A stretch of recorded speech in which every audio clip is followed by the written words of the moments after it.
Yo, yo, yo, yo, yo, what's up, all you burners, stoners, and potheads out there? This is WeedMan 420 with the WeedMan 420 Chronicles. How are all you vipers doing out there this evening? Hopefully everyone's doing well. Mrs. WeedMan, how you doing? I'm doing well. Doing Can't well? complain. Yeah. This is our 50th episode. 5-0. The big 5-0. Whoop, We're going to whoop. cheers to that. It's older than us. We are drinking champagne tonight, a rosé champagne. It's us and our rosé. That's it. But this is a rosé champagne. This is a celebration. Fitty. Throwing them out there. Ooh, tasty. It Thank you for sticking with us, everyone that's a listener, and thank you for sharing. Those of you who have shared, we're enjoying this. Yeah. It's been our COVID project. Well, it started before COVID, but since I've joined along, it has been our COVID project, and we're having a good old time. Loving life, loving our weed, loving growing, and loving you all out there for listening. So we appreciate you making it to 50 with us and keep on going to 100 next. 100. Oof. Seems so far away, but yet so close. We're halfway there. Halfway there. Almost our age, too. For everyone out there, 50 comes quick. I just remember when I was 19, 20, 21. Wow. So, but hey, everyone, thanks again for joining us during this journey of weed podcasting. It's been a pleasure to do this, and it's been a lot of fun. It's been interesting. We've had some great guests on. I'd like to thank all of our guests who have joined our show. We've had a lot of you, and we got some more coming up next week. The next episode is going to be awesome. I'm so excited. 2 of the hottest breeders in the country right now coming on board. For all you pheno hunters, get ready, and all you breeders out there, and all of you growers out there, get ready for an exciting show next week. Our boy Wes, thanks Wes, who hooked this up. So we're looking forward to having him on. And our 2 guests, and I'm not telling you who they are till next show. So stay tuned. But hey, I got a story to tell. This story is great, Mrs. Weedman. Let's smoke before we go into this story a little bit, because this is a good one. I need to smoke before I tell this story. This story's so good. Oh my gosh. What am I smoking? Just the home grow, the Home WeedMan grow. 420 experiment. Also, while we smoke here, I'm going to tell you, I got 5 plants in the hopper right now. The Majin Fujita, they're all looking good. Let's hope that at least 3 of the 5 are females. 2 are staying in the tent, and I am actually going to try my first time really growing outdoors since I lived in Florida when I was 18. I had a little plant outside that my pops let me have. So didn't kind of make it, but we tried. So but I want to smoke. Mrs. Weedman's going to talk for a second because I want to tell this story baked, because it's really good story when you're baked. That was pretty tasty, I have to say. Our That's our weed home has grow. just been kicking ass lately. I was baked last It's really night. good. Yeah. I didn't smoke last night. What did I do? You smoked last night. See how good it was? You forgot. And we ate an edible, too. Oh, I did smoke last Yeah, night. you did. Yeah, it was late, but I smoked. Yeah, and then we ate an edible, too. So, Yeah. but, Nighty night. the home grow is just tasted really good. The high is kicking. I held that in very long, everybody, just so you know. When you smoke cannabis, learn to breathe it in naturally, like you're breathing in air. Just don't hit it and spit it right out.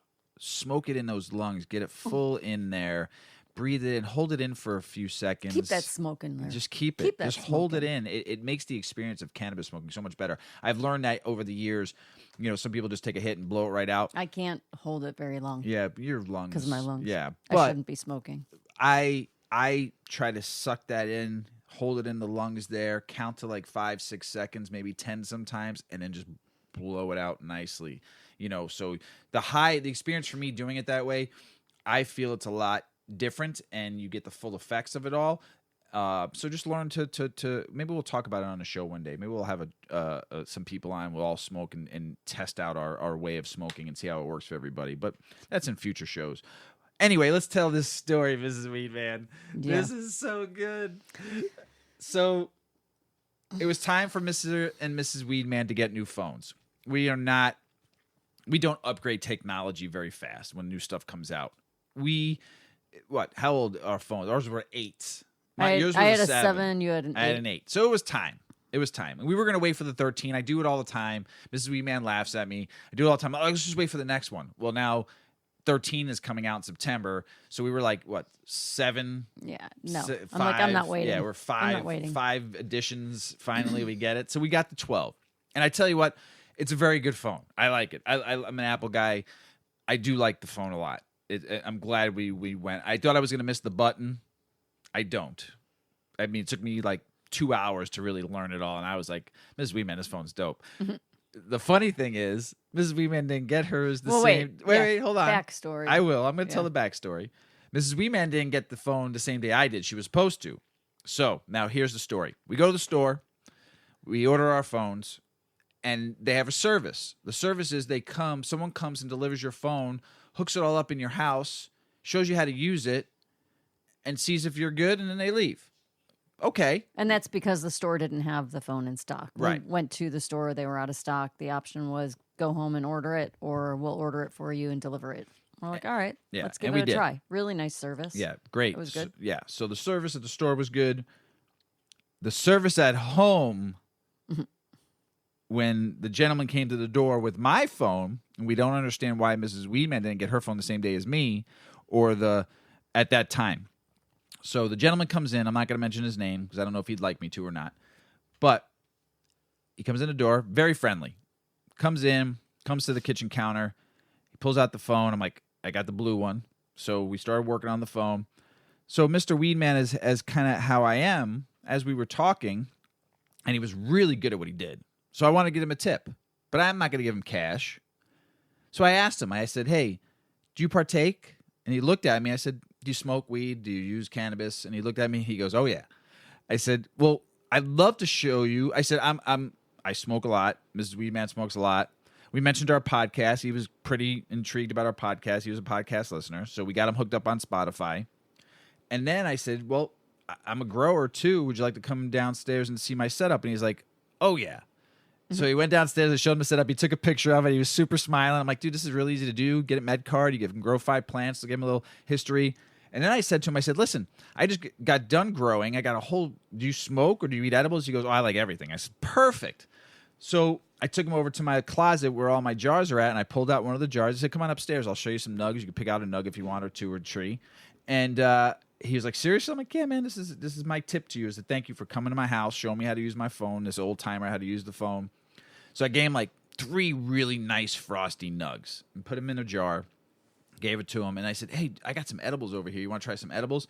And I gave him a soiree of edibles, like 4 different kinds, 5 different. I gave him like our own that we make. And I gave him some, I got some from the dispensary, gave him some gummies. I gave him some of our stuff. And I gave him some mints that I had. And I gave him some chocolate. So I gave him a little bit of everything. So he had a nice little smorgasborgy when he got home. And the weed just kicked in, ladies and gentlemen. So anyway, we're having a great time, man. He follows me on Instagram. I follow him on Instagram. We're just talking. We became friends. Like, not like hangout friends, but friends. I made a new friend that day. When he walked out the door, he goes, this is one of the best calls ever, because some of them are pretty bad. But and Mrs. WeedMan goes, yeah? He goes, this is one of the calls I'm going to put in my top 5 list. And I was like, this is great. And he goes, I'm going to DM you when I try your stuff and let you know how it is. I'm like, please do. I want to let you know if it's good or not, if it's garbage, So anyway, I made a good friend.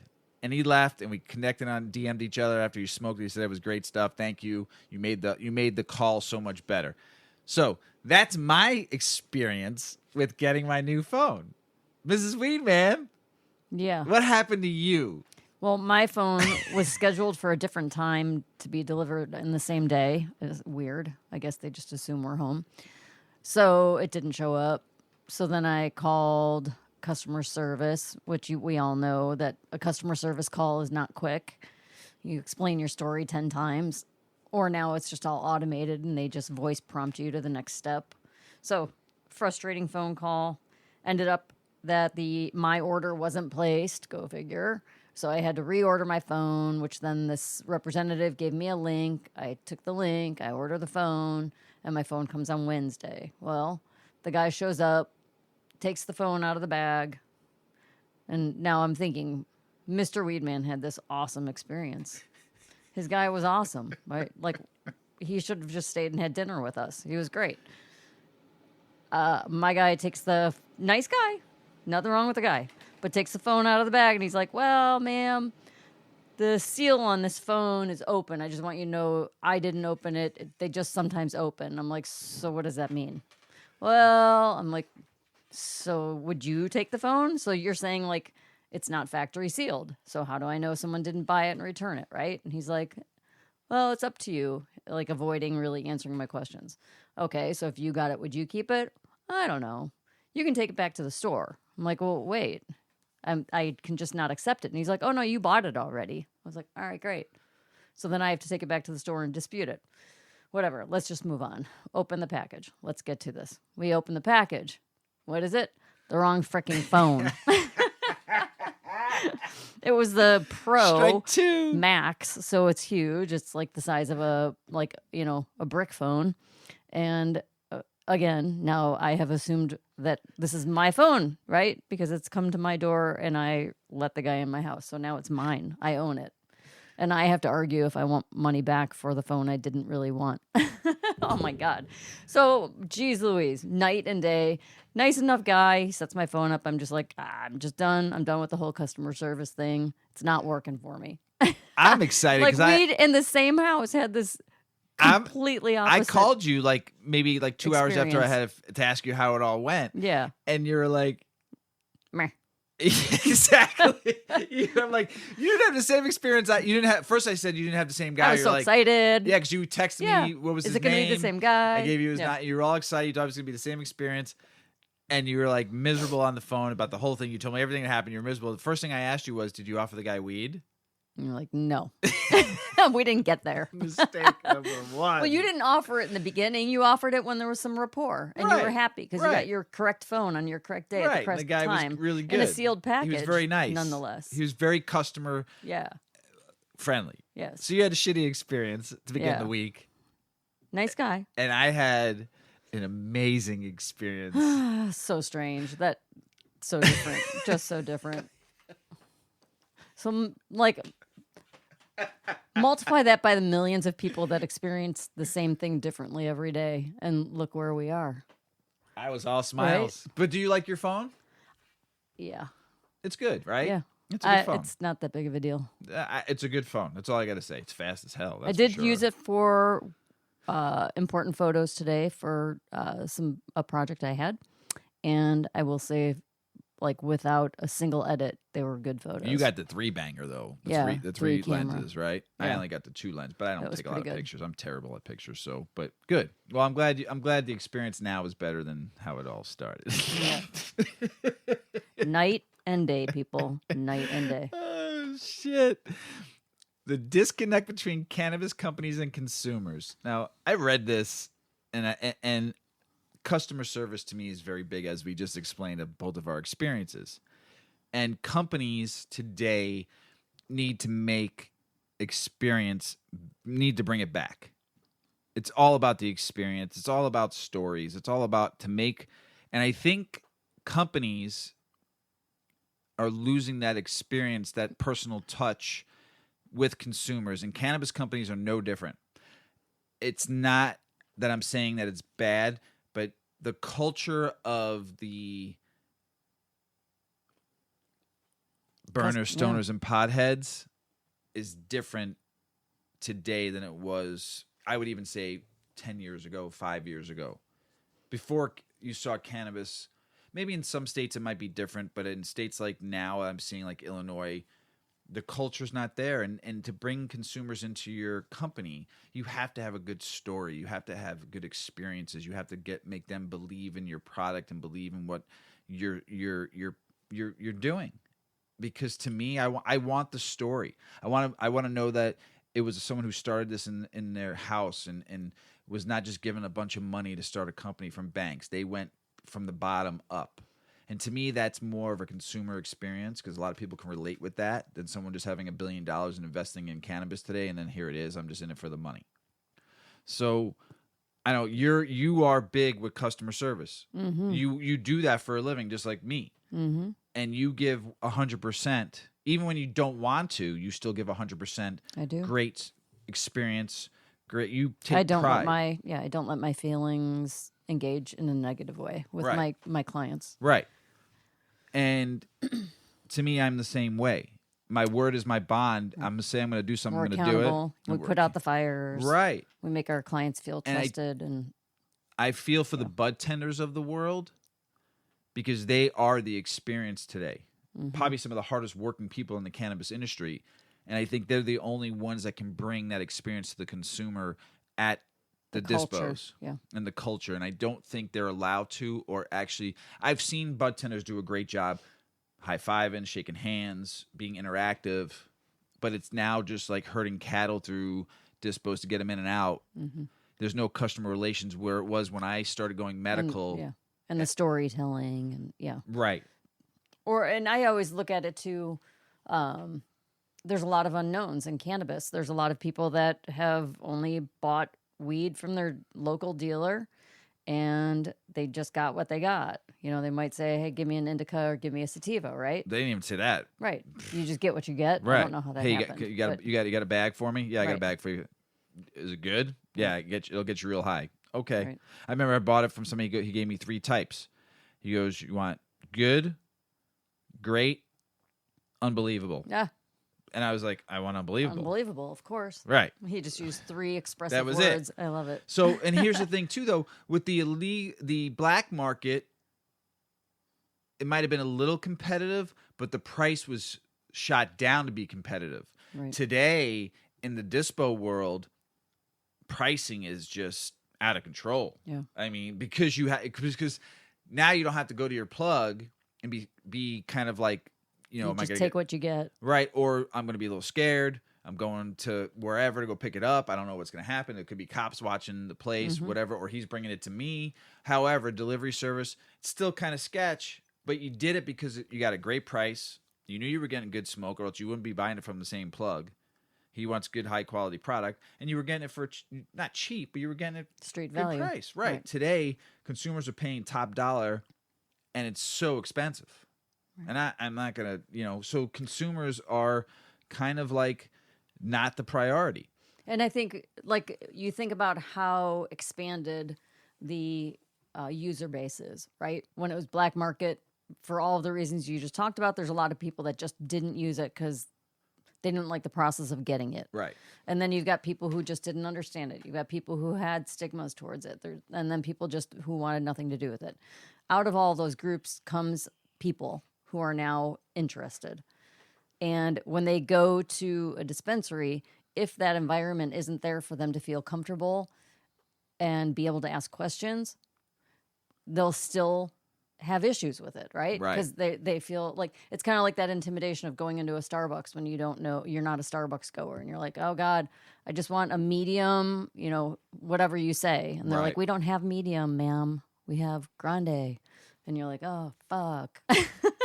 It's like a learning curve. Right. But you need people on the other side of the experience at the dispensaries that have the time. When it's your regular guy that's been here, or girl that's been here a gazillion times, they want in and out. Right. You've got that. And then when you've got people who have questions and really want to learn, that's where that customer experience comes in. But really, they're both customer experiences. I know some dispensaries across the country are trying to do patient education days. Right. They're doing pop-ups. That's cool. They're trying to get people engaged in the education part of it. It's great. But you can't sample. Right. A lot of states you can't. In the beer industry, you can give a 2-ounce sample. Maybe they should have like a speed pass. Like if you just want quick in-out service, you know what you're coming in for. And then kind of like at the pharmacy, when you're dropping off, there's the drop-off line and there's the ask the pharmacist questions line. Right. Kind of like that. So if you've got or you can make an appointment if you want to hang out with the bud tender for an hour and have a little consultation. That would be super cool. And they do. Some dispensaries have that, but there's still no culture. Yeah, I guess. involved. Yeah, you're talking about experience, but more of the experience. Yes. Stimulated. Yes. Want to come back. Yes. Blown away. Whoa, this is super cool or fun or interesting. That. Not the talk. You can't give out samples. Not medicated, you can, but you can't give out samples. You can't in the beer industry, in a lot of industries, you give out samples. Someone gets a 2-ounce sample, they want to talk about that. They want to talk about that one. You give them a 2-ounce sample of everything. So now they're loosening up. Yeah. Because they're getting a little pop, 2 tree pops in them, having some fun. I don't know. I'm having some like really good ideas right now, and I want to give 'em share away. them. I know, but I'm like, I'm not going to share these. Don't give them away. I got to write them They're down they're before I that good. forget.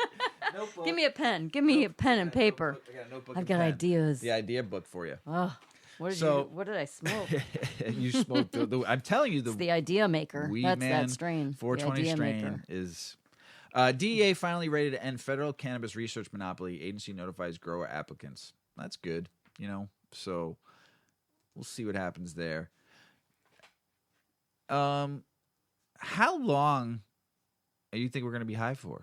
Oh, I gotta read. I got my ideas. I'm trying to write down. All right. No. I'll skip. I'll go next. We'll come back to you. I'm here. You're good. All Yeah. right. She had some ideas. I forgot to tell you I had a bite of an edible about an hour ago, Baked. and I just smoked. So they're both probably kicking in right about the same And a time. little of this nice rosé. The rosé, that's nice. It's sweet. Not too but sweet. It's good. It's good. I like it. Very good. Go ahead, Mrs. WeedMan. Well, Take it away. The question, right, that everyone has: how long does a cannabis high last? Well, this is one of the long-standing questions for anyone who's ever used cannabis. How long am I going to feel like this? When is this going to go away? How long before I can do this or that? Anyway, it's just really important information, and that people want to know, and they've been waiting for this information, especially when it comes to driving. So this article talks a lot about I still the get laws sketch of driving and being high because you think you're going so fast. I know a lot of people that could drive really well high. I don't like it. I like to get really high, so it's not like for me to want to be behind the wheel. Especially, I can go later on in the night. If we were coming from a show and I wasn't, it was like 2 hours after I smoked and I was really totally. big. That's fine. But when I'm like peaking high, Yeah. no. I'll sit behind that wheel and think for 2 hours and not leave the parking lot. Like that one time we were at Pearl Jam. Oh. I was a few months pregnant with our second child, and I went with Mr. WeedMan and his brother, Bigfoot. So it was general admission. So of course we worked our way to the stage, and the boys made like a barrier around me when everybody stormed the stage when they started playing. And we just didn't move. We had our own little oasis. It was perfect. Well, stayed for every minute of the show. It was amazing. Bigfoot and I smoked. Yeah, I did not. No. It was great, though. It was a great show. Go back to the car, trek, walking forever. Finally get there. And Mr. WeedMan's like, shit, where are my keys? Because remember I ran into the pit, so I thought I lost him in the pit. Oh, shit, I lost him. So we're like a foot away from the car, and he realizes, oh, fuck. I left my car running the whole concert. We were so excited to get there that we all just got out of the car. Keys were in it. Oh, yeah. It was unlocked. We just jumped out and ran. But anyway, back to driving and cannabis. That little prism, That man. little car was Didn't run out of amazing. gas. You hit that gas pedal and pew, you were just gone. You brake and it was like, you could That brake little on a prism, dime. Man, got me 120,000 That car was miles. amazing. Yeah. Little thing. Anyway, lawmakers, right? They need to figure this whole THC thing out. How to determine if someone who's driving is under the influence of cannabis to the degree of being impaired, right? And having more information on this and having more studies happen will allow them to craft laws that are fair, or at the very least, laws that don't punish people for smoking weed days before getting pulled over. Well, it's the hope of researchers in Australia who recently released the findings of a study that analyzed data on cannabis impairment from the past 2 decades. While many factors can influence the level and length of impairment, the study found that the most hours someone might be impaired after using cannabis is 10 hours. The shortest time is 3 hours, and 4 hours is the most typical time frame. So how high is too high to drive? Well, law enforcement is infamously unable to determine whether a person is too impaired to drive after using cannabis. That's because of THC, the ingredient in cannabis that gets you high, stays in your bloodstream long after the effects have worn off. A 2020 study determined that CBD does not impair drivers, and it also reported that while it can stay in your bloodstream for many days, THC does not impair people for longer than 4 hours, and the effects are mild after 40 minutes. I'd say that's about right. Yeah, I agree. Yeah. Researchers involved in this new study from Australia, done by the Lambert Initiative for Cannabinoid Therapeutics at the University of Sydney, they aim to help correct the issues of THC in driving. Ian McGregor, isn't he a boxer? Ian McGregor. Doesn't he box? No. You're thinking Conor McGregor. Conor McGregor. He boxes. He's an MMA fighter, Yeah. yes. Okay. This is not the same guy. This is Ian McGregor. For the record, from this program. He is the academic director of the Lambert Initiative, and he told ABC News Australia that medical cannabis users in the country obviously have a lot of interest in this issue. You can't drive at all. You can't even have one molecule of THC in your system, which is, just ridiculous, he said. The country's laws provide that you could have your license taken in some instances if you test positive for THC. The Australian research involved analysis of data in 80 different scientific studies conducted over the last 20 years that measured the effects of THC on driving, which is that's a big span, 20 years, right? 80 different studies. That's a lot. Like the earlier research, it reached the conclusion that after about 4 hours, your typical impairment has worn off. Researchers use the 3-hour to 10-hour window, though, as their general amount of time that you could potentially be impaired. And these are the factors that might put you closer to the 10 or closer to the 3 or 4 hour window. Obviously, the size of the dose. Did you take one hit? Did you smoke an entire joint, right? And I think the whole joint, you might be high a little longer. Yeah, I would say so. Yeah, right? What's your method? If it's oral or inhaled, we all know inhaled. You said oral. Hey, yo. Oral, yes, oral happens. You take that edible, you're high for 10 hours. And not necessarily consistently. You have like these little waves, I say. That's my experience. Depends on the dosage. I would say inhaled is definitely on the 3 to 4 hour window, my opinion. And of course, how often you use cannabis. So what's your tolerance level? True. That's a big one. Big one. Danielle McCartney, the study's lead researcher, told ABC that the most typical time of impairment is between 4 and 5 hours. The 10-hour impairment happened when people used cannabis through edibles, she said. While the research can help people know how long they will be impaired and should not get behind the wheel, McCartney said she also hopes the research will help officials so that they can make policies that are evidence-based and tell people how long they should wait before driving. So, pretty cool. Yeah. Time will tell. I'm pretty baked. Yeah, I am too. Pretty stoned. Yeah. Oh, I'm going to get back to my idea writing while you talk. Ideas. I got some ideas. I got a lot to talk about, so you'll be writing for a while. The congressional bill to federally legalize cannabis filed by Republican lawmakers.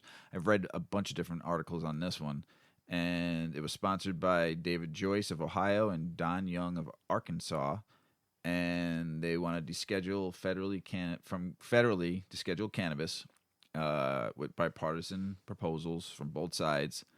A lot of congressmen are taking the issue now, moving forward on it. So 2 agencies, the Food and Drug Administration, the Alcohol, Tobacco, Tax, and Trade Bureau, which falls under the Treasury Department, would be responsible for developing regulations for cannabis. Oh, great.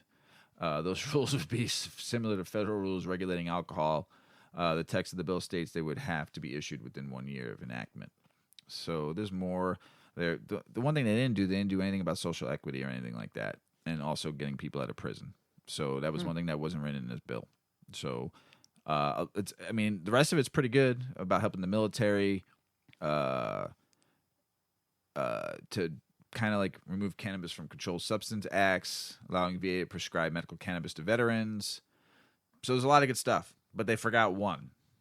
So hopefully both sides can come together and put both bills together and work out the kinks and make it all reality. We'll see. U.S. economy expected to receive $92 billion from legal cannabis this year. That is a lot of fucking money. $92 billion. It better be going a lot back to the people. Here's something that just came in. The Alabama governor signed medical cannabis legalization bill for suppositories. That's what the Alabama governor did. Good job. Brutal. I don't even roll tide. Anyway, again, they always get on the show. They do. Alabama, Louisiana voted to decriminalize cannabis possession. They also a separate bill to legalize smoking flower now, I guess, and then they're trying to get cannabis sales hopefully considered. So we'll see about that. Tom Wolfe from Pennsylvania wants to follow what New York did and make sure they get adult use cannabis going on by next year.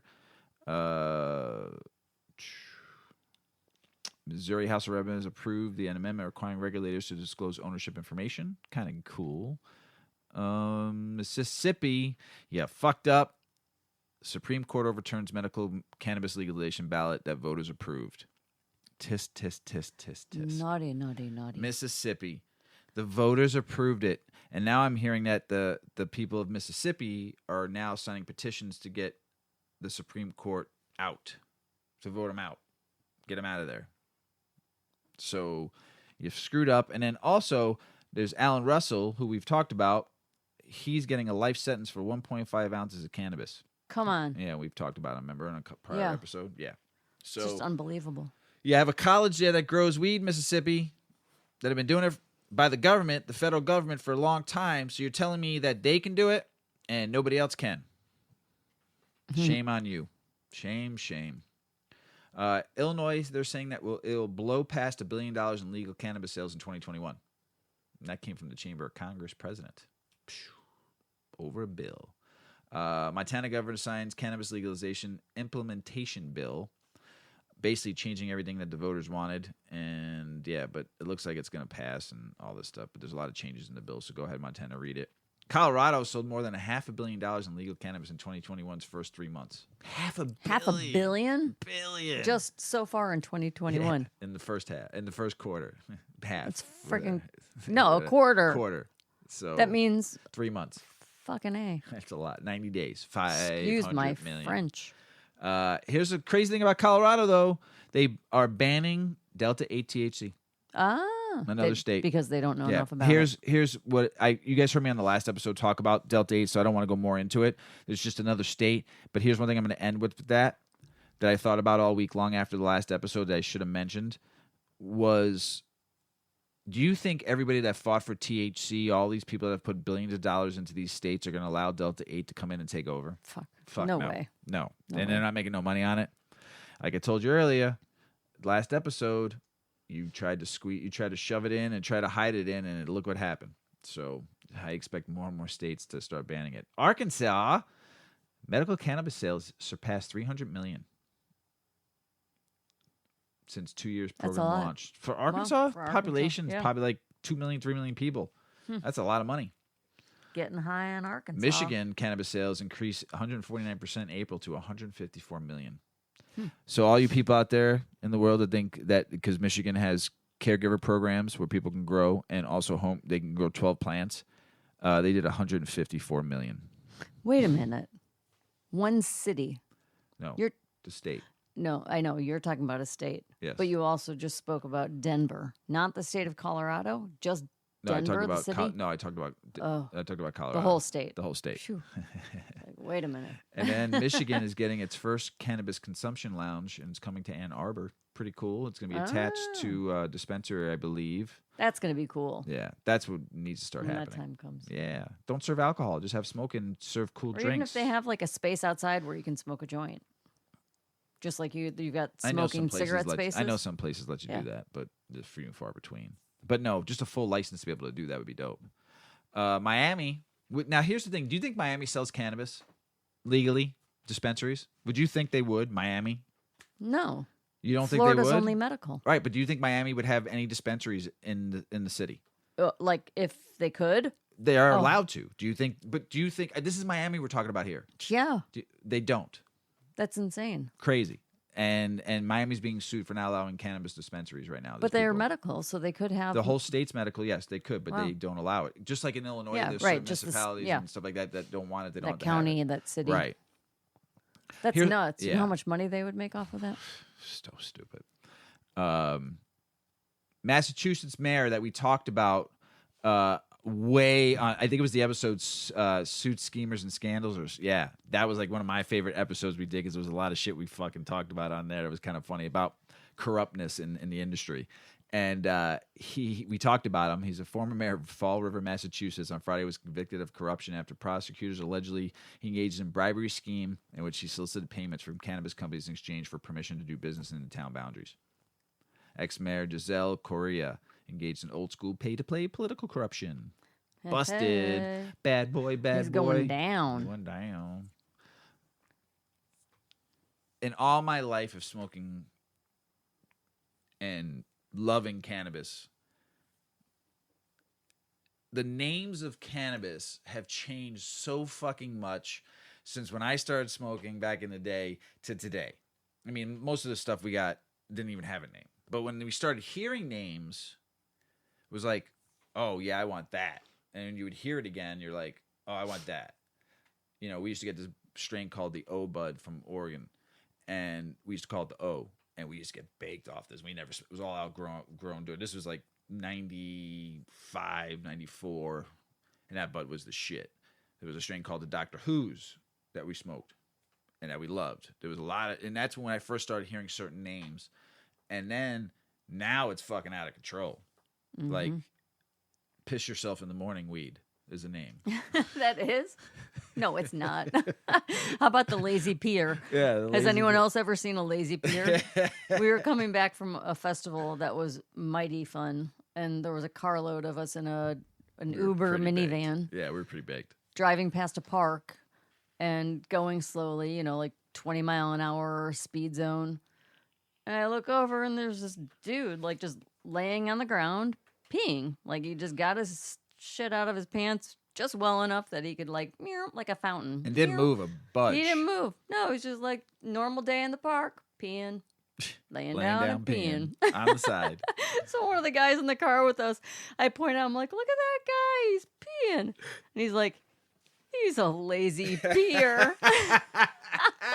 He's a lazy peer. Oh my God, we all were just busting a gut. We were so high. We were very baked. So anyway, so the name. There's not really a strain called or he's a lazy peer. No, but there's maybe a strain called Go Cry to Your Mom Tomorrow. Yeah. You know, there's a lot of different strain names out there is what I'm saying. I don't know a lot of strain names, but I know that the variety of Kush strains are good for me. Oh yeah. I like them. Yes. So Mrs. WeedMan. Yeah.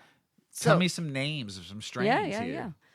We've got an article here about what a strain name tells you about the product. And really what they're talking about in this article ultimately is that, as in a lot of the things that we talk about, is regulation. Like, if I buy OG Kush here, who makes it, right? And if I buy OG Kush there, who makes it? And then I know maybe I like the OG Kush from the Chicago guy, and I don't like it from the Grand Rapids, Michigan guy. Like, you get to know which grower you like for that strain, right? So regulation, right? Yeah. More product knowledge, origin, source kind of thing. Or maybe they get to the point of, like, they just determine that that guy over in California, he's allowed to grow, I don't know enough strains, so I'm just going to keep saying OG. He can grow OG, and the other guy can't. It's very, like, breeder specific. Like, each guy gets a certain amount of strains, or they start mutating strains. Be a great question to ask our guest next week. Yeah, okay. Oh, yeah. Well, this article talks about all of this. So, having a regulated system of naming cannabis strains takes the pressure off of marketing and PR strategists that most consumers feel are coming up with meaningless names. Cannabis products are named the same way everything else in the world is named. Some names are unusual, some fascinating, some silly, and others logical. Most of the names have a tale behind them. There's also cannabis strains that are named after the older strains in the generation. A perfect example of this can be found in the naming system of the Kush varieties. Strains like Sputnik and pre-98 Bubba Kush, which is, I had to look that one up. I'm like, what is that? So that one originated before the panic of the great Y2K catastrophe that obviously never happened. So these strains were named after unforgettable events in history. And finally, we have names that give an idea of the taste or flavor of the product. For example, Sweet Dreams or California Orange. Nowadays, the naming system of cannabis products is not enlightening, and some names even leave you confused. Breeders focus on developing the product with little thought going into how it is named. Every year, at least 20 new products are developed, with new names added to the already confusing pile. So back in the 60s and 70s, the way that they would come up with names for strains was different, right? Back in the 60s and 70s, cannabis started getting exported across major countries of the world. The modern cannabis was called landrace strains, and their landrace. Yep. Have you heard that? Oh, yeah. And their seeds were Classic strains. were also ferried across cities to be transplanted in different regions. Back then, strains were named based on the original geographical location. For example, Durban Poison from Durban, Colombian Gold from Colombia, Panama Red from Panama, and several others that were... You missed one. What? Acapulco Gold. Oh, we had honey that a friend of ours smuggled here from Acapulco. Yeah. And we just named it Acapulco Gold because it was amazing. Yes. It was from his grandmother's house. That's a long-term strain right there. It was so good.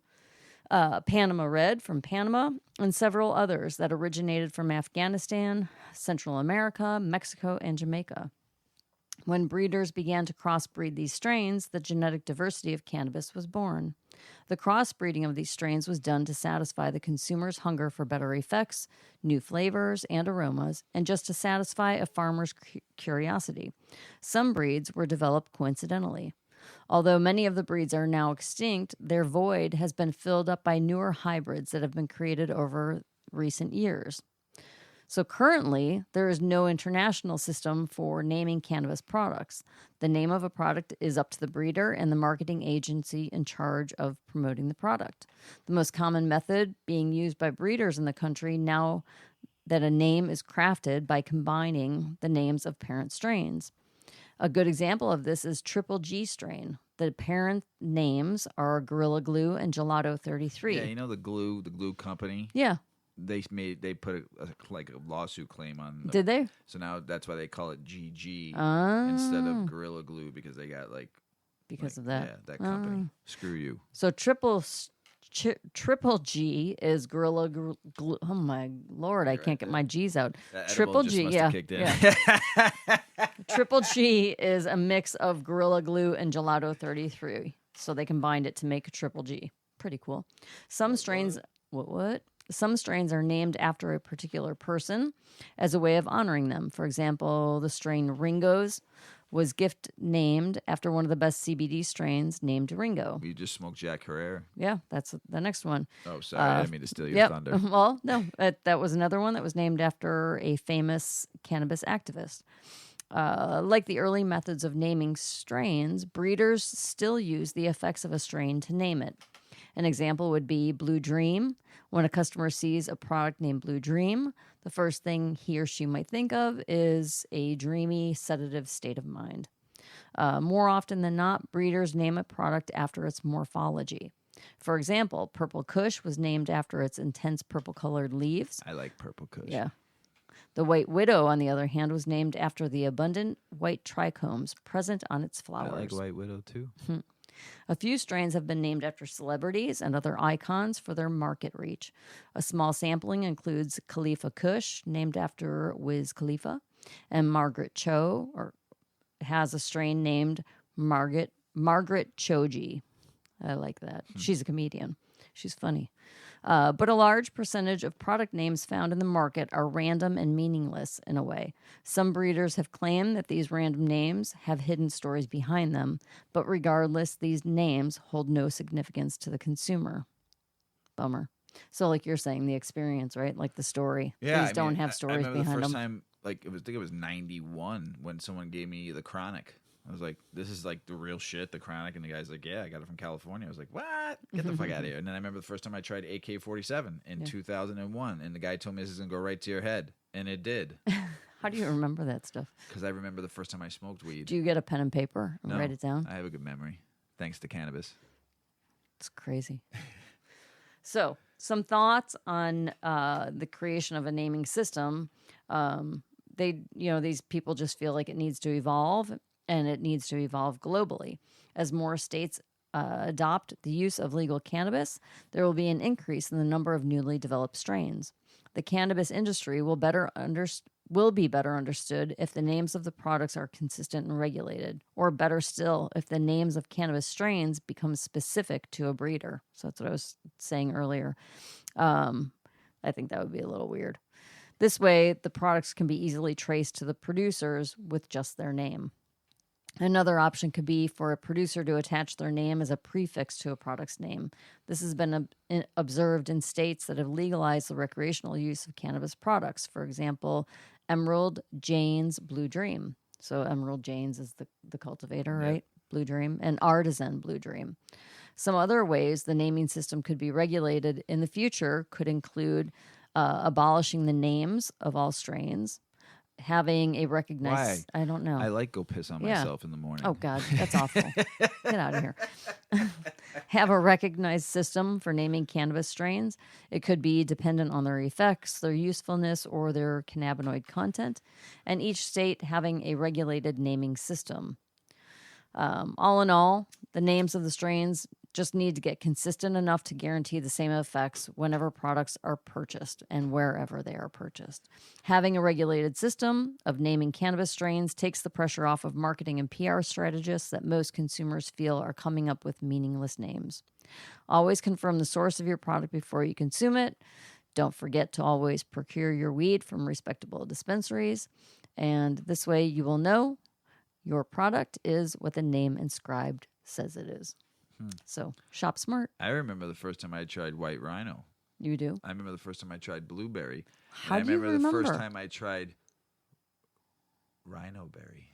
I can remember. No, I can't remember anything like that. I met a guy who crossbred. This was 2001. White Rhino and Blueberry, and they called it Rhino Berry. Wow. That was pretty fucking wicked. That was some good weed. I never tried nothing no shit like that before. I was whacked. So I loved it. It was good stuff. So international news. Africa needs cannabis to spark economic growth. They already got some stuff going on there right now, but it'll help boost the economy, jobs.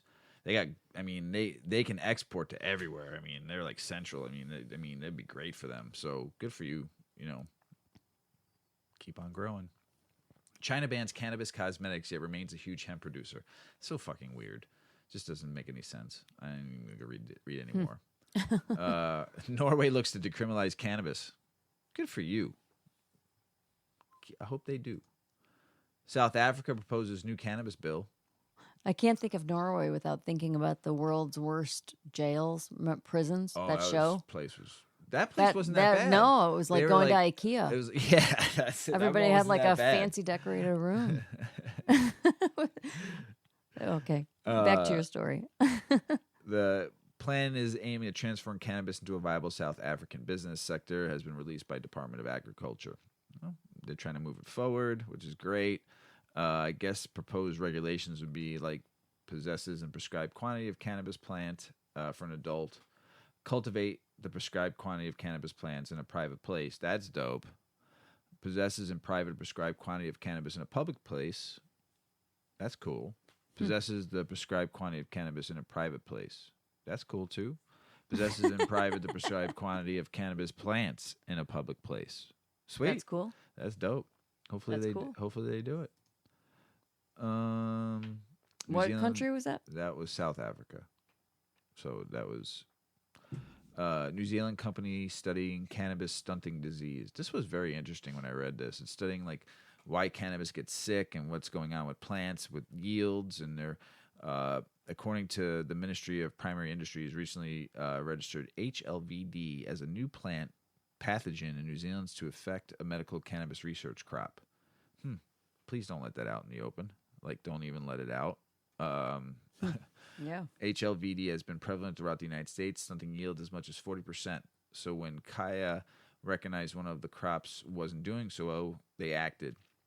The research then began did our process improvements to avoid any future occurrence, contamination, or spread. Well, that's good. Now they're all working together to try to help develop something to fight this. So good for you, New Zealand. You just need to all the stuff I'm reading about you guys and what you're doing down there, Australia, New Zealand, everything you guys are doing down there. You just need to legalize it, and then it'll be even better. That's what both countries, man. Come on, let's go. Brazilian health agency certifies Ease Labs as first official cannabis pharmaceutical company in Brazil. That's good. Good for Brazil. I'm pretty baked. I smoked another hit. I'm stoned. Medical cannabis. Mm-hmm. Is there still ignorance to it? Yes, I feel like it's like one step forward, two steps back with so many things in life, right? Well, cannabis is definitely maybe a one step forward, three steps back. We're creeping up, right? We're little by little, we're getting there. But really, ignorance really does still plague the field of cannabis medicine, especially. Despite the shifting attitude toward cannabis around the globe and the easing of international restrictions, the continued misunderstanding of the endocannabinoid system and cannabis-related medicine regularly causes an adverse impact in the world for no good reason. In recent weeks, this journalist was speaking with a good friend and fellow industry professional, Dr. Uma Dhanabalan. She was livid. For those who know Dr. Uma, she is compassionate, intelligent, and caring. But that isn't to say she cannot get fired up. She recently received a notice of non-renewal of insurance. This notice from the Hartford Underwriters Insurance Company informed Dr. Uma that her property insurance for her office in Cambridge, Massachusetts had been canceled. You see, Dr. Uma is a highly respected physician trained in family medicine and occupational and environmental medicine, a fellow of the American Academy of Family Physicians, and a diplomate certified in cannabinoid medicine.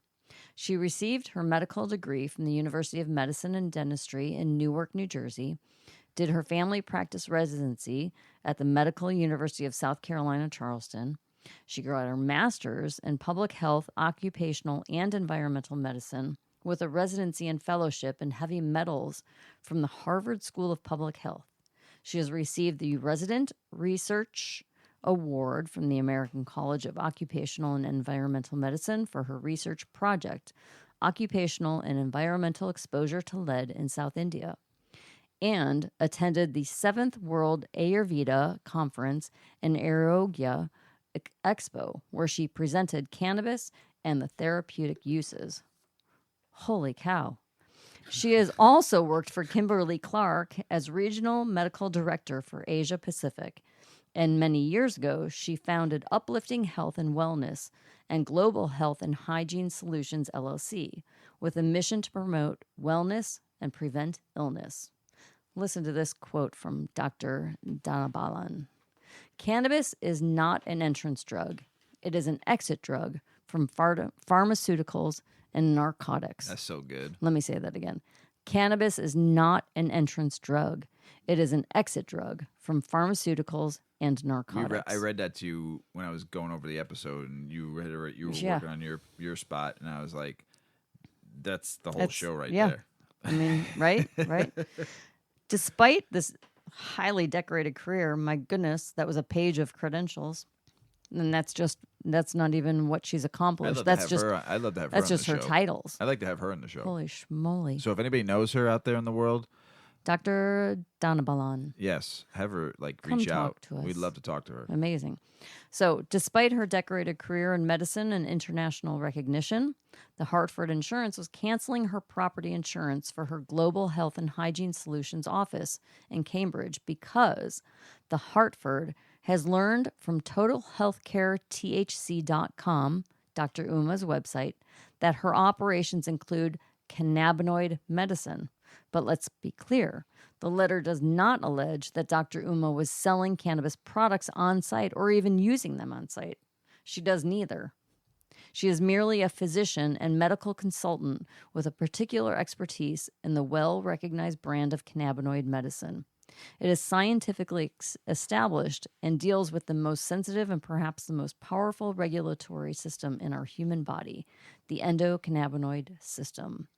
So here, it's nuts, right? So they're canceling her insurance on her practice because she's involved in the promotion and the encouragement of the endocannabinoid system and cannabis. So, really, is the Hartford creating a distinction related to the practices of well educated licensed physicians in the cannabinoid field because the company doesn't understand any of this? Or does the Hartford want to prevent practitioners from advertising patients in this well recognized field of medicine? Perhaps this is part of a more generalized effort by the Hartford to examine the technical practices of their customers' businesses on a micro level in order to control property uses and influence their businesses. There's absolutely no increased risk for a property insurer when one of its insured businesses locations happens to be a physician helping people get better, right? By providing answers to cancer patients, to children with seizure conditions, and to so many more medical issues that can scientifically be treated with cannabis. It's worth reiterating that the endocannabinoid system is not junk science. So crazy, right? The fact that this is happening today in 2021 with vast cannabis policy reform and controlled substance treatment occurring all around the world, and in a state where cannabis is actually legal for all purposes, it makes one wonder, what was Hartford Insurance thinking? They really need to get with the times. We need to reach out to her and get her on the show. Yeah. We got to email her, I think. Just a wealth of knowledge. Write that in your I'll notes. put that in my journal. Write her name and we can get her on the show. I think it'd be dope to talk to her and just let her do her thing. And just sit back and smoke big doinks and let her talk. All right. So, baseball. Great American sport. Great world sport. Love baseball. Played it growing up. But as a former Cub, Ryan Sandberg invests in a cannabis company here in Illinois. Hall of Famer, phenomenal baseball player, beloved by the Northside Cubs fans, Cub fans across the. Ryan Sandberg is a legend in the baseball industry. He's a Hall of Famer. I posted a picture of the CEO of Cureleaf on our Insta a week ago. I am not 100% all in on these guys being the face of cannabis. Just not. Good for him, Ryan Sandberg, legend, Cub legend, great baseball player, Hall of Famer, and taking nothing away from him. But also a guy who you saw over billboards on the highway on 294 for Hair Club for Men with Brian Urlacher, promoting their face of Hair Club for Men. So did he use that money to invest in the cannabis company? I don't know. But is that the face I want to see? Right. A guy for selling his baseball career, his name, for cannabis. I'm happy if he created something, and got in on his own and maybe built something. He invested in a major player in cannabis. And I just don't. Like, does he really have what your concern is? What you're trying to Should he be identify? a face of fucking cannabis? Because does he really care? I mean, think about it. Someone might say that I'm a hypocrite, right? That I'm out here talking all about how wonderful cannabis is, but I didn't really get on board with cannabis till 8-9 years ago, maybe 10. 10? You always knew about it. No, I know, but I wasn't I wasn't against it, but I just didn't partake in it, right? I was more afraid of it, really. I think I got high a couple times here and there, but not. We had very young kids, and cannabis was looked upon in our neighborhood and our community as being like, look, she's smoking kind of thing. So I think that was more of a bigger player to it, or else you probably would have, the benefits. Right, but if I don't want to be the pot calling the kettle black. No, kind of thing, I understand. Right? No, 100%. I can. Maybe if maybe there's maybe there is a backstory though. I mean, maybe he was a teenager that used it and really it helped him. Maybe there's a story why he used it as a teenager and then he didn't through his NFL career. He talked about in an article one time. I'm looking for cannabis. I'm Ryan Sandberg cannabis. I'm looking for something to take the edge off. Now I don't know when he said this, but that was something he talked about. Or maybe he's more that story of the new user, and right, he's like a 100% advocate of it. when we talk about like kind of being tiffed by people getting in the industry, it's people that are literally just getting in it for the monetary payout. They don't have like a reason. Can I read this Yeah, though, real quick? go for it. I really didn't know anything about it. Who is this? Ryan Sandberg. Really didn't know anything about it. I didn't have any interest in it. Sandberg says about cannabis. Now it's an everyday sometimes as I'm looking for something to take the edge off. So that's his quote. Fine. I'm you know what? Great. I'm happy for you. You got in with a good company. You're going to make millions of dollars. You're going to be I just don't agree with him being the face of it. The face of it, yeah. That's all I'm saying. Because I saw him on billboards across fucking Illinois for Hair Club for Men, and I'm not making fun of him. I'm bald, so I don't give a fuck. What I'm saying is I saw his face for months, years, on a fucking billboard with a baseball bat behind his neck. You just wonder if it's... Should he be the face? Like the CEO of Cureleaf, that douchebag should be the face? I just don't fucking know. It just aggravates me. I'm sorry, everybody. I'm just on my soapbox about it. Good for you, Ryan Sandberg. I'm taking nothing against you, but you shouldn't be the face, and you should have been a silent fucking investor and just kept your mouth shut because you are not the face of cannabis. All those 40,000 people in jail should be the face of cannabis. That's just my opinion. There's some celebrities, got some new products out. Melissa Etheridge, should she be a face of cannabis? The Flaming Lips, cool, good band. Urkel. What was his line? Well, you know. Well, you know. You know. With his pants and his arms would go like. Yeah, and his pants up to his nipples. And well, you know. His arms would be like out to his side with his elbows Remember up. when he boxed, who's the actor that just died? Screech. Him and Screech boxed, and he whooped Screech's ass. As adults, right? Yeah, they boxed in the ring. It was pretty good. Oh my gosh. Ben Cohen, I don't even know who that dude is. New pre-roll joint business. Former Hawthorne, California mayor launches Mayor. Why would he even call it that? Mayor, Mayor, Iwana cannabis brand. Oh my God. That's not very creative. It's just, why are you the face of cannabis? Slightly Stupid, who we talked about. Tommy Chong launches some pre-rolls in Michigan. We talked about Marshawn Lynch. Weldon's Angels Reform pre-roll create a super novel cannabis. Slipknot are releasing some clown cannabis line. Cool. I hope I'm not taking anything away from. I want everyone to know in Chicago that I'm not taking anything away from Ryan Sandberg, great baseball player. But if you're a burner, stoner, pothead, just think in your head, should he be a face of cannabis? The new face, I still don't buy into it. So, anyway, I like smoking weed through a lot of things. Cannabis, I love smoking bongs. I like smoking joints. I love blunts. I like it all. So I've never had a bad experience on anything how I've smoked it. I love it. But Mrs. WeedMan's not a big bong smoker. Just too harsh. She's got her. We've talked about her lungs before. So, but she does smoke out of a steamroller. So we're gonna explain Mrs. WeedMan is, and I'm probably gonna chime in here or there about bongs. Bongs versus pipes. All right, we are. We're going to talk about which is the best option for a new smoker.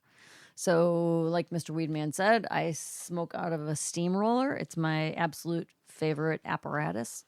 I can't get a water bong specifically, down. I like drool. I drool on myself.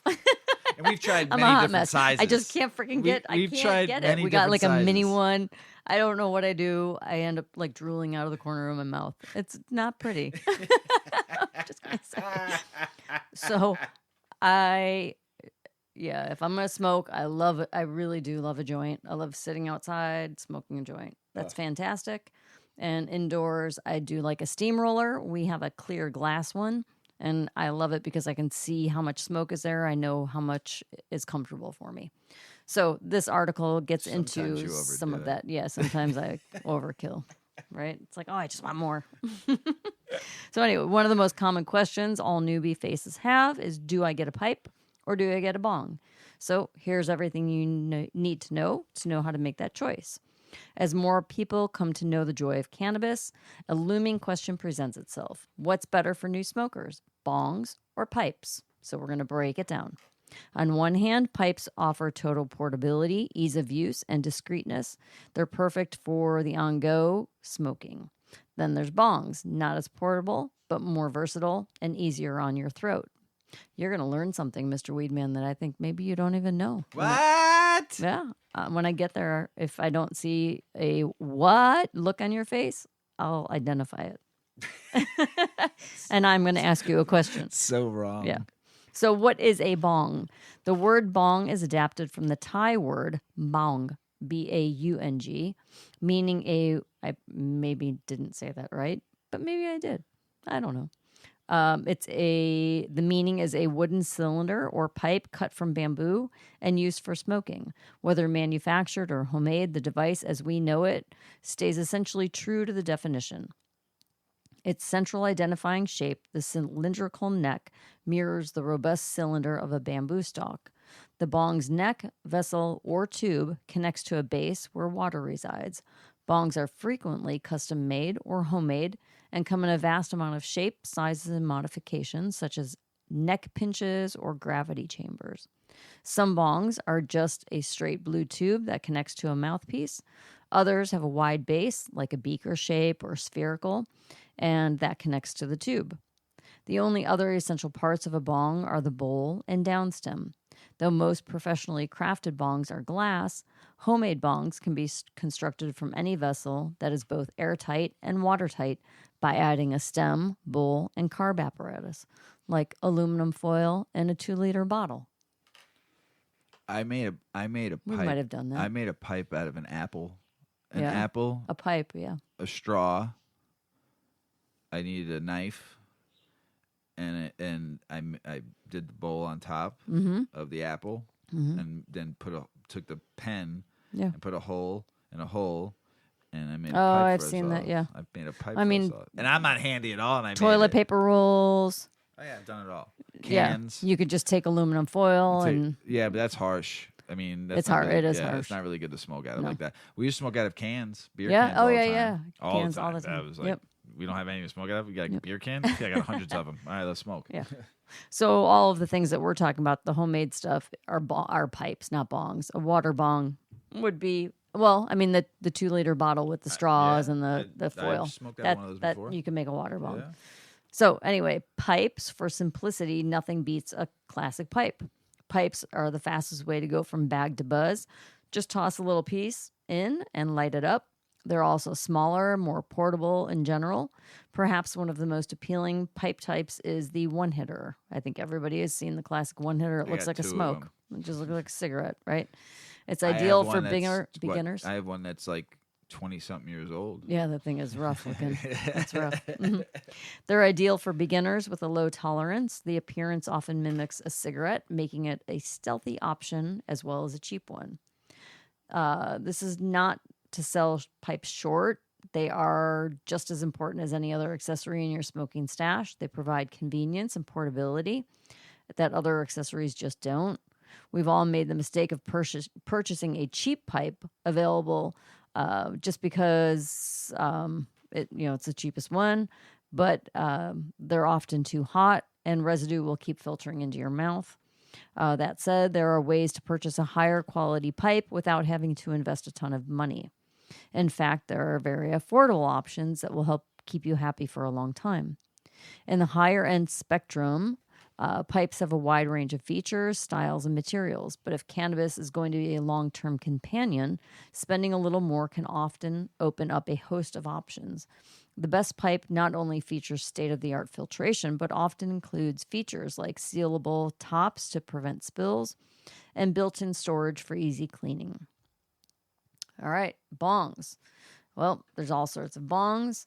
One of the many types of water pipes, right?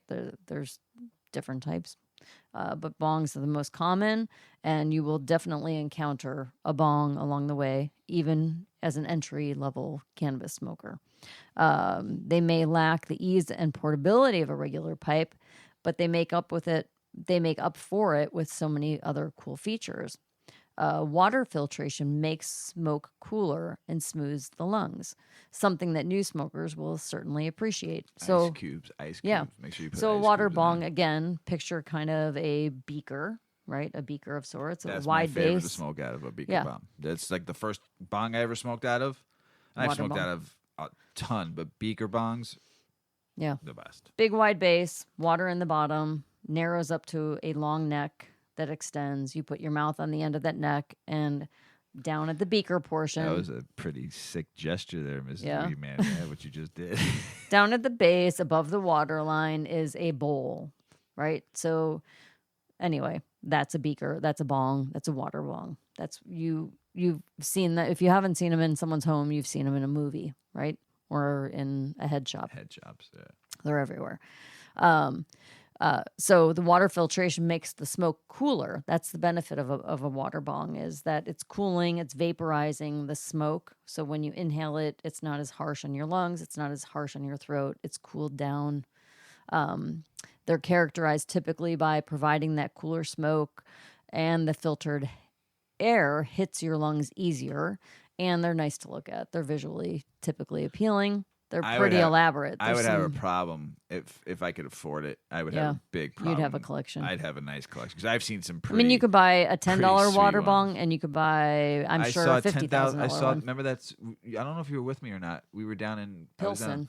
I was in Louisville, Oh. and the dude had that Spider-Man bong that was like $7,500, and it was like By Butchertown. That where we went and got the hemp It was rope. called Puff Puff Pass. Yep, I went there. And this bong this guy pulled out of this case was absolutely fucking one of the best things I've ever seen. This thing was pretty good, and that was $7,500.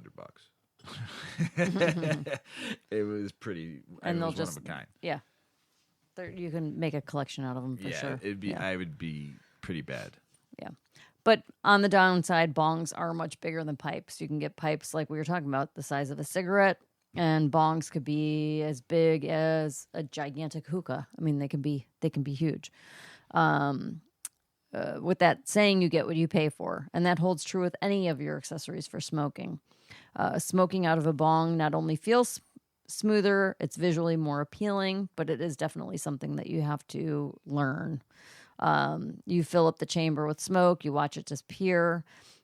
Really, I mean, who doesn't enjoy it? It's cool. I love watching. It is cool. Watching the smoke go through the water. It's Yeah. amazing. And what I like about that too, whether it's a bong or the steamroller, like I was talking about, is you can really gauge your dose. Like you are going to pull in as much smoke as you know you're capable of tolerating. For me, I start coughing if it's too hot or if it's too much, right? So I can just gauge it. I can see what's in the chamber. I release my finger and I take an inhale that's comfortable for me. And that can be small, or sometimes I'm like, fuck it. I'm going to go for it. You think you're big time? And Let then me I'm show you choking big for an time. hour. I'm going to be a big shot. I'm going to be a big shot tonight. But really, finding the piece that you can connect with is important. So my steamroller, that's your jam right there. That's my jam. So it's trial and error. Get out there, try different things, and you'll find what you like. It's kind of like picking out a car. You got to find what's comfortable for you, what's in your price point, what fits, what works with your lifestyle. But really, just you got to explore. There are higher quality bongs. The best feature of a high quality bong is versatility. Many premium bongs have universal joints. This might be getting too technical, but there's all sorts of interchangeable parts. You can smoke dabs from it. You can smoke leaf from it. Is shatter the same thing? Yes. It's all Dab, part of the whole shatter. Dab. It's all part of the You can put the rig like concentrate world. Yeah, like a dab rig on there. Yeah. So you're spending a little bit more. It's like premium there. And I'm sorry to all you dabbers out there. We don't talk enough about Yeah, we dabs. don't. We don't. But It's too intense for me personally. It's very strong for me, and I have smoked them. I just don't smoke them often. They put me in a coma, which is not a bad thing. We should try it. On the show one time? No. Oh. Just without the show and then report how we that's felt. fine. I have You my have a rig. rig, I have my yeah. rig. I like smoking flower out of that thing too. It's I've pretty seen badass. it. Oh, you can smoke flower out of Yeah, that? yeah, you can smoke flower out of that. That thing cost me It's a little pretty. bit of bucks, but yes, I'll get some. I can actually. I would like to buy a rosin press, and I think it'll be a little bit Oh, easier that would because be it's all cool. natural. There's no butane in it. There's no CO2. All you do is get the press. You take the flower, you press it between wax paper, and you get the resin, the resin that comes out. That's what I want to smoke. I know a few people that have offered to me. They make it and they offer. I just haven't done it yet. Accepted it because I think I want to do my own. Yeah, yeah, gotta try it. You could buy those presses for like a good one, a decent one. Let's just say low cost. $250 would be a decent one. It heats Like up out of nicely. a nug, what do you get? Like a drop? No, you'll get. I mean, those big fatties we got in there. Yeah, You get a good fucking. like you get enough 2 to drops. you get enough to where you could probably smoke like 3 or 4 dabs out of it. Oh, Yeah. cool. If you get one of those big ones that I got, those toppers. Oh my god, think about that. One bud gets you 2 or 3 hits off of a dab rig. So that's like a whole, like me smoking a whole joint. Right, but you're Like getting one You're hit. getting like, just. I mean, it's It's fresh. intense. Yeah. So I think I want to try it. We'll get good. Then Just so we can report it. Because here's a go. I've been not wanting to buy one because I was waiting for Mrs. WeedMan to say she wants to try it. So now I can go and buy myself my own press. I think I'm semi-experienced enough. Oh, I could try it. I You're- might not you're- like it. You're a weed girl. I am. Yeah, so you're good. All right. Yeah. No, you heard that first, ladies and gentlemen. Mrs. Weedman wants to dab with me, so I'm buying a rosin press. Yay! Anybody got any suggestions for Mr. Weedman? 250, 300 range, I think. If anybody has a suggestion, DM me. I'll send you some stickers. That's for a rosin press. Rosin press, yeah. So back to bongs. You can spend all sorts of money on them, and you can go cheap. You just find what you like. Find what works for your budget. Find the best thing within your budget. You'll know. You just got to play around with it. They make even silicone ones. You can collapse it. You travel. I mean, that's the thing. A bong is bulky. yeah, You're not taking it places with Those you. silicone ones, I see some guy carrying them in his car all the time and smoking out of them. I'm like, dude, seriously? He starts laughing. I'm like, whatever, man. That's pretty funny, right? But glass bongs tend to be the favorite, not only because they look and feel great, but they're inevitably, they provide a better smoking experience. Regardless of how much effort is put into a silicone or acrylic design, glass bongs will remain the top dog for a long time. The advantage of a bong, like we talked about, they're popular, they're simple. You can smoke dried flower. You can eliminate the dry smoke through the water filtration. They offer cooler hits. You can even add ice cubes to the water. It cools everything down even more. Bongs require less prep work than rolling a joint, but you do have to maintain your bong. It's glass. You know, like clean your fucking the bong. resin's gonna build up on there. Change the water after every smoke. You know how much fucking bacteria. Remember the O-Dog's stink. roommates in college, and You could smell it. and it was funny though because O-Dog said my That would be roommates- little my weed roommates- girl? little weed girl. My roommates are trying to hide the bong from you because they know you're gonna make fun of them, and they left it out when I went because they're stoners, and they left it on the table. And the first thing I said when I saw both of them sitting at the table ready, I'm like, it was so gross. disgusting. It smelled like a wet ashtray. It was fucking black. Nasty. And I made fun of him. I'm like, do you even change the water? Yeah, once a week. I'm like, are you fucking kidding me? Once a week? Like, it should be changed every day. Because they were wake and bakers. I mean, they Yeah, a smoked. couple of them. Yeah. Gross. Clean your bong. Just trust me. You get a better, cleaner hit. You taste the weed better instead of tasting all that. Just clean and change your water. I know it's a task. Just fucking do it. Yeah. All right. So we know ice can cool the vapor down. It's a water bong. You're going to put ice in it. It's going to cool it down even more, make it really gentle when you smoke. They're typically easy to use. You're not sitting there grinding and rolling a joint. It's a little faster to get to the point. But here's I was going to see if you responded to the moment, but I just ruined it. I'm telling you the moment. Did you know this, Mr. Weedman? That although smoking weed through a water bong results in a smoother smoke, it can filter out some of the THC and other psychoactive compounds. I've heard that. Yeah. Yeah, I've heard that. And don't forget, I read the article too. So, and I read all your notes. So, I mean, I kind of know what you were talking about. But no, So you might have to smoke more. Well, So although it's more gentle on you than smoking on a comfort aspect, maybe not on a health I aspect. don't really believe that. It might be true, but I've smoked fat rips off my bong. And you're whacked. Fucking baked. More baked than smoking out of the steamroller or smoking out of. But I mean, my bong is pretty big. I didn't want to be like that guy. Yeah, exactly. Hey, too much information.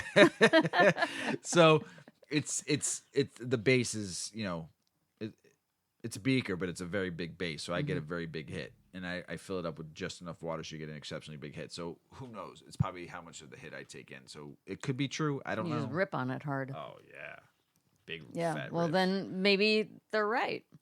Because you take a bigger hit, it's more like smoking 3 or 4 hits off of something else. Possibly, yeah. So, and they're saying it might take more smoke to get the desired effect. Right. So, anyway, lots to explore. You can have fun, get out there, explore. I can remember as a kid, I had an aunt who wasn't married or had children, and she let us come down as kids. And me and my sister, sometimes my cousin was with us.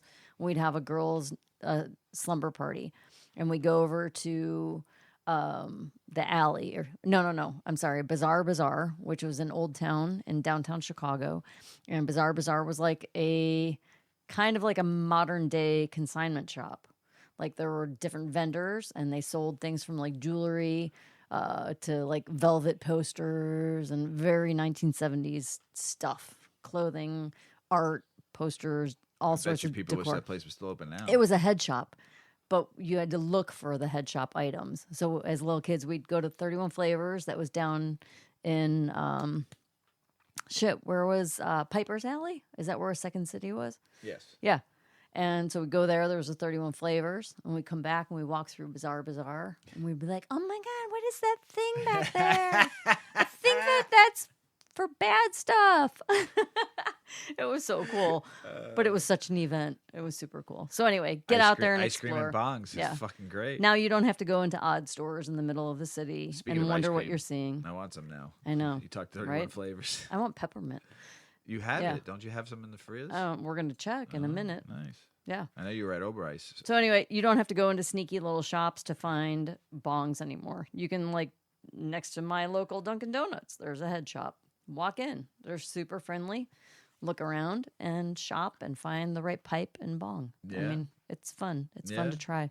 I love going to head shops, but I so tempted to always want to buy stuff because I do like I would be a collector, and that's why I've stopped myself to want to do that for right now until I have the space. I don't have the space, so I would.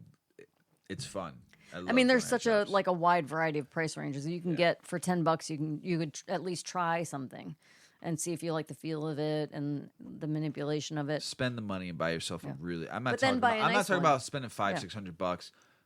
Buy yourself, if you're buying your first bong, right? $75-$100. Get yourself a quality bong, glass. I suggest that it's not made in another country. I suggest going to know where the glass is being blown. If it could be like a local, a local company. Support that your makes local them. glass blowers, I guess. Is that what they're called? Yeah, that is what they're called. Okay. I didn't know that, but It's called glass blowing. Yeah. Okay. Yep. Thank you. Yep. But yeah, support your local artists and stuff like that because they blow some really nice glass. Sorry, everyone. We need to go eat some ice cream. Yes. Let's go. Let's go. The show is over. Our 50th episode. We're going to go celebrate with late night ice cream and rosé champagne. I know I'm looking skinny right now. I need to go eat some ice cream. I'm not, by the way. COVID's been good to me. I'm feeling a little chunky. It's okay. I love you anyway. It's all right. We're going to go eat ice cream anyway. Yes. Hey, everyone. We love y'all. Peace be with you all. That's all I got to keep on saying. Peace be with you all around the globe. We love you all. Thanks for listening as always. Check us out on WeedMan 420 Chronicles on Instagram, WeedMan 420 Pod on Twitter. Send us an email at weedman420chronicles@gmail.com. We got some big things coming for y'all. Looking forward to next week's episode. Mrs. Weedman, you got anything else to say? I did, but I forgot already. Well, you wrote them all down. So That's good. Thank you, everybody. Thank you. It's been fun. And we look forward to many more shows with all of you. Yeah. Thanks for listening as always. Appreciate y'all. As Paulie always says, smoke smart, puff, puff, and away. Puff, puff, pass.